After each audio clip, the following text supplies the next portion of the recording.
I'm going a lot further than most people do when they say I'm going to watch and rank every single Disney movie. I'm not just doing the animated canon, I'm not even doing just animated features, like today's movie where I'm going to talk about Tron. And I just happen to actually have a friend of mine who also watched the movie. Friend, tell everyone who you are. I'm Emily, and I watched Tron. Alright, so Emily, what did you think of the 1982 masterpiece, Disney's Buena Vista's Tron? I've never seen Jeff Bridges so young.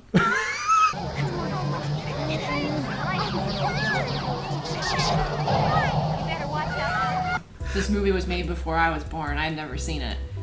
And I have seen it. This was my third or fourth time I have forgotten. But I've seen it more than twice before last night when I watched it again. Although I'm glad I did watch it again, not just so my ranking is more accurate, but because there's a lot of stuff I forgot happens in the movie. I should have taken notes, but I didn't.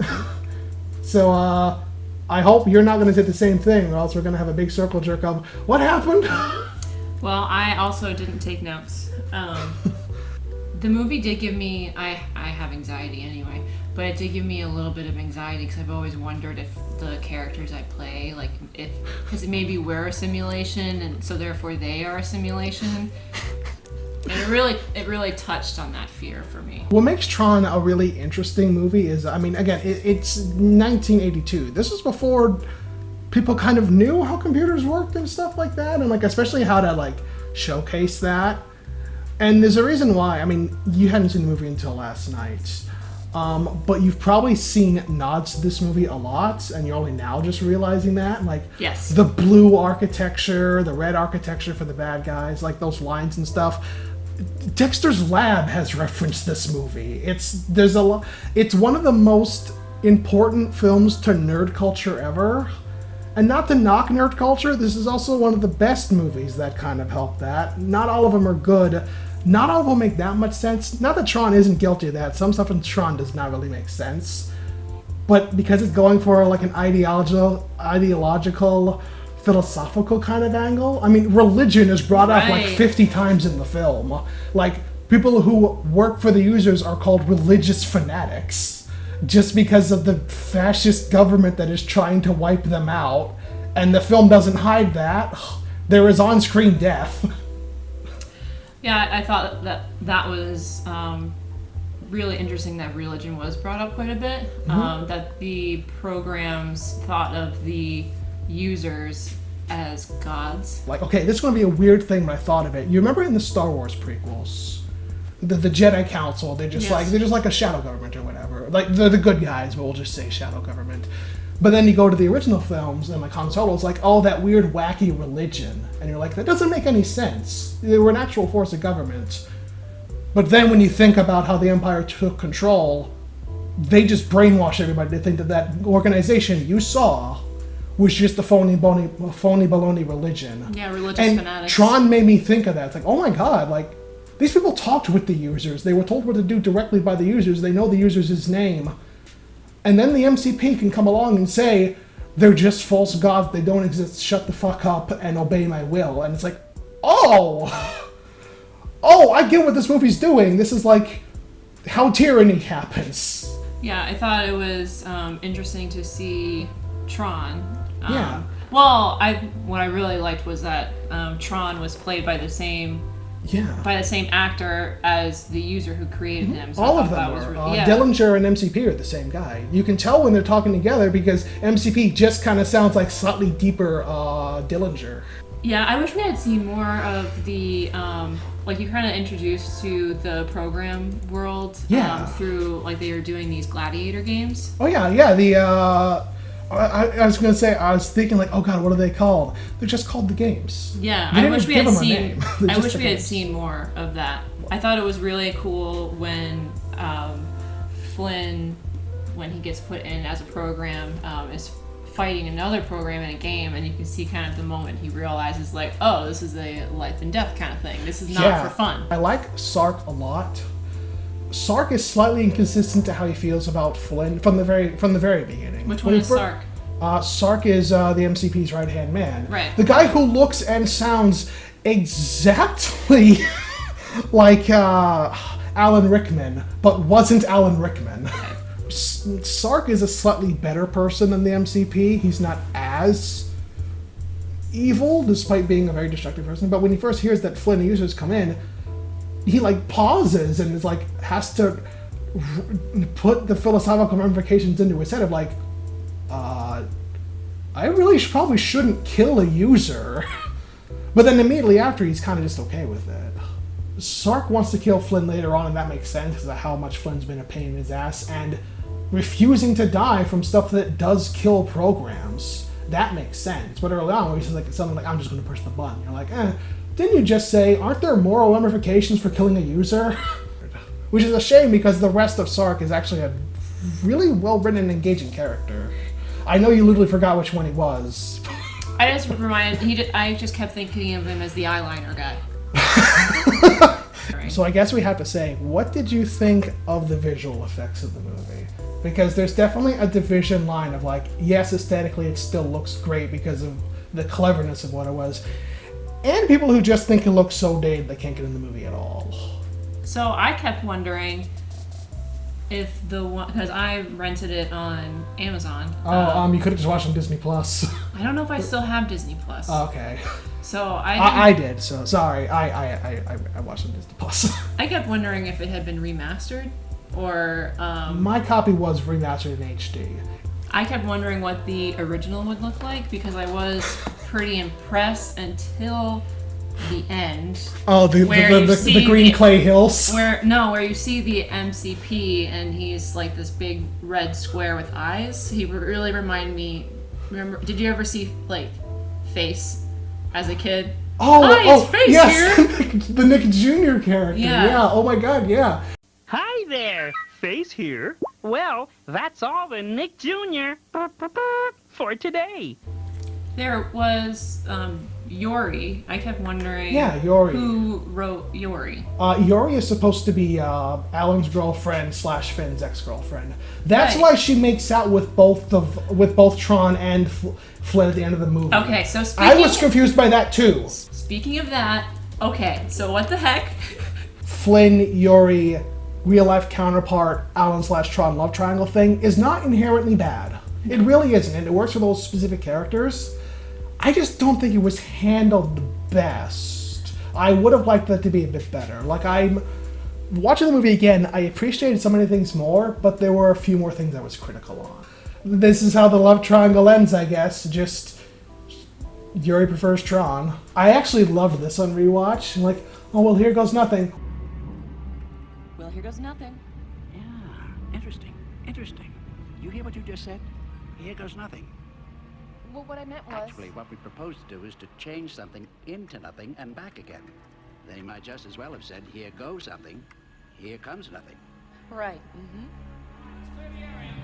And the look she gives, like, yes. This is every scientist reacting to another scientist's bad joke. She's like, yes, I love that. I've heard this. I heard it yesterday. I will hear it again tomorrow. Yes, thank you for mansplaining, Doctor. I really appreciate it. Yeah. All right, time to disintegrate this apple. It was an orange. Oh, sorry. Apples and oranges. I was thinking of the Jimmy Neutron computer game. Is MGM the one with the lion? Yes. Yeah. Yes, the which sometimes was Tom from Tom and Jerry. Oh, that's right. Yeah. Welcome to the Tron podcast, everybody. Yeah, I don't watch too many movies because I have a hard time with my attention span, but I was surprised that this one was... I only picked up my phone a couple of times. Yeah. Just on a technical level, it's really good. I mean, like, I don't think it was the first one to use computer effects, but it was one of the first. And we talked about it before. A lot of these graphics, because of their clever usage and what they're doing, it holds up really well. Even if it doesn't look very good, it makes it feel unique to that world. With two exceptions, the green clay hills near the end were laughably bad. I just keep thinking about the horror version of Face. When they zoom in on the light cycles that they stole, they looked like rubber. Which is a shame because when they're actually on the grid and like doing the actual game, they looked really good. Yeah. And you know what I literally thought of when I saw them zoomed in? You know those, like, stylish rubber erasers you can put on the end of your pencil? Yeah. That is what the bikes looked like. It's just when they didn't have the trail behind them, when they zoomed the camera in real much, I was like, these are really rubbery bikes. But yeah, I know, I was like, that's basically what the MCP basically was, just a text-based chess program. So how did he evolve into... I thought Mr. Dillinger wrote him? Well, here's the thing. Dillinger's shown from near the beginning after Flynn talks about his backstory. Dillinger's just a cheat. He takes other people's work and then, like, puts his name on it. But he's also something of a hacker, because he can actually steal programs like that, but he can code.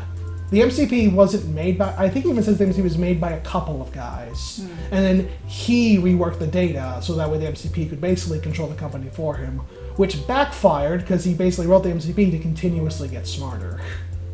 To the point where the MCP just backsasses him and tells him, I'm going to rule the world now, shut up. Or I'll blackmail you. He had a plan. And he's a chess program. Of course he would do that. He's a chess program. He had something in his back pocket to win the game. I really liked when the MCP told Mr. Dillinger that he was very disappointed.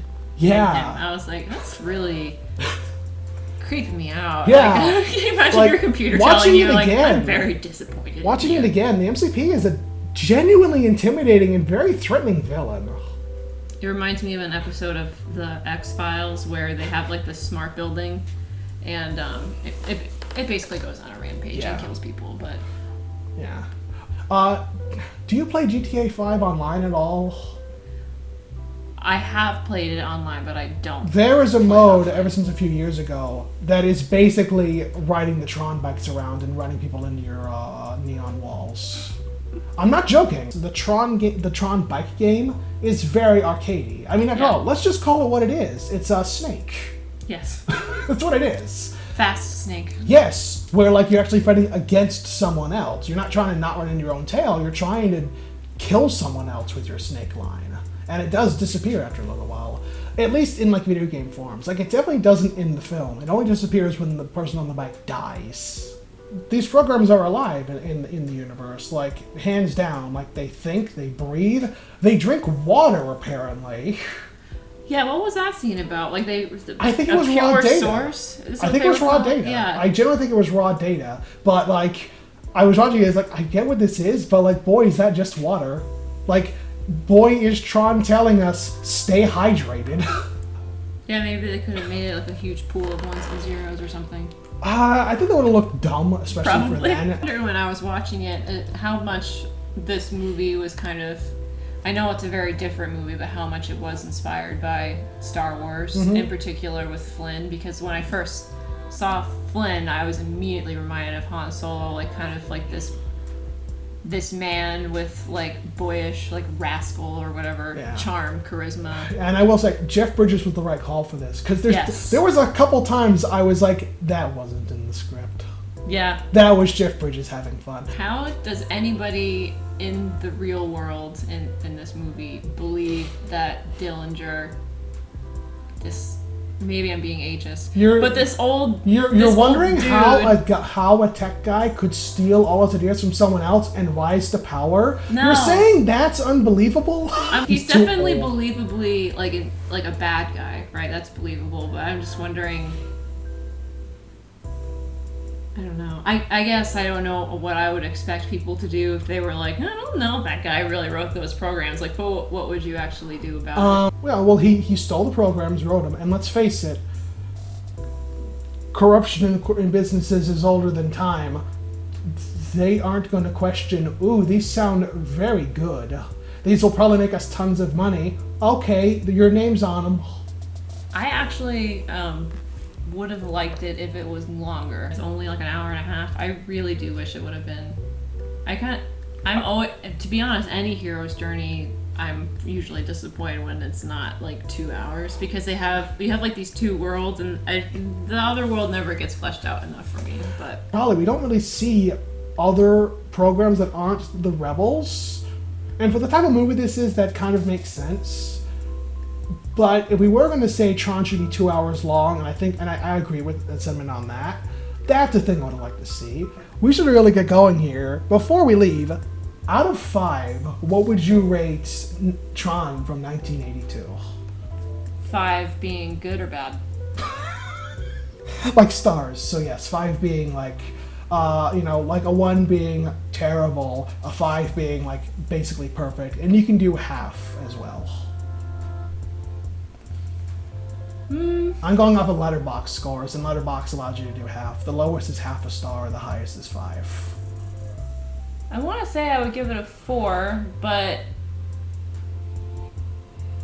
yeah, I just wish that it had. I really just my biggest criticism is I wish we had seen more of the program world, but like the culture of it. Or that is also my rating. On rewatch, I also give Tron 4 out of 5. I wish it was longer because all my criticisms are just kind of stuff that would need to be added in because of what's already good. Aside from that weird out-of-character moment for Sark, but then again, if they let it linger longer, maybe I could have gotten it. But anyway, yeah. 4 out of 5 for me. 4 out of 5 for me. Yeah. Definitely go watch Tron. It is on Disney+. Apparently you can rent it where again? Amazon Prime for, I believe, $3.99. Okay. 30 days. It's probably also on Vudu if you use that rental service. This will come up after the Golden Era films, but before I have recorded and watched those. So go to the link below for the Letterboxd list to see where it is compared to all those ones. But from what I just remember offhand, I like it better than Snow White, but not as much as Pinocchio.